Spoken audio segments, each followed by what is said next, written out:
ദൈവമായിട്ട് കാണിച്ചെന്ന വഴിയാ. അത് ദൈവത്തിലേക്കുള്ള വഴിയാവാതിരുന്നാ മതിയായിരുന്നു.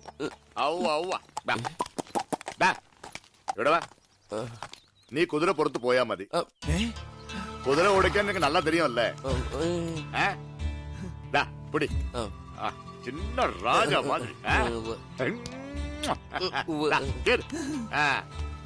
ഇതിന് എന്നെക്കാളും ഹൈറ്റ് ഉണ്ടല്ലോ.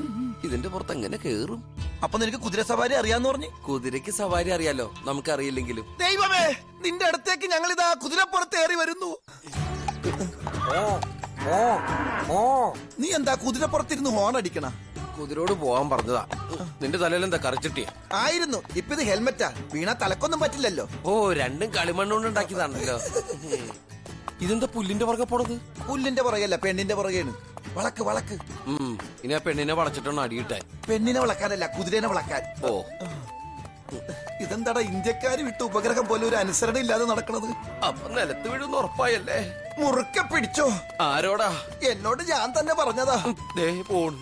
ഇതെന്താണ് ഈ കുതിര ഇങ്ങനെ വട്ടം കറങ്ങണത്? ഇനി ഇതിനെ കുതിരവട്ടത്തുനിന്ന് കൊണ്ടുവന്നതാണോ? ഈ കുതിരേനെ ഇനി എങ്ങനെ നിർത്തൂടാ? വെള്ളം കാണിച്ചാ മതിയടാ.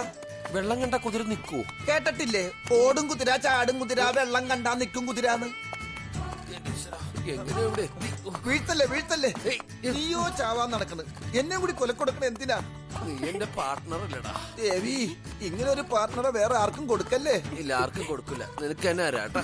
ഈശ്വര, ഇങ്ങനൊരു കാഴ്ച ഞാൻ ആദ്യമായിട്ട് കാണുക. ചേട്ടാ, സൂക്ഷിച്ച് സൂക്ഷിച്ച്. നീ ആ തൂണ് കണ്ടാ? ഞാൻ കണ്ടു, പക്ഷെ കുതിര കണ്ടോന്ന് അറിയില്ല. നിന്നടാ. ഒരു കുതിരപ്പുറത്ത് 2 കഴുതകൾ, അപൂർവ കാഴ്ചയാ.